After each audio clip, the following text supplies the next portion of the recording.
ჩვენ ოჯახში ასეთი მე დედაჩემი ინგილურად წარმოშობით, ასეთი ინგილური ფლავი.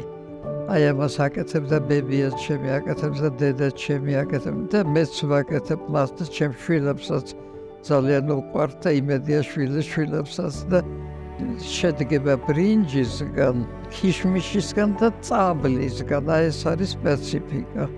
წაბლია, ეს არის ესეთი რაღაც ეთყობა ინგილოებისთვის ძალიან ესეთი ორგანული რამ იყო წაბლი, ბევრი წაბლის ხეები იყო საინგილოში.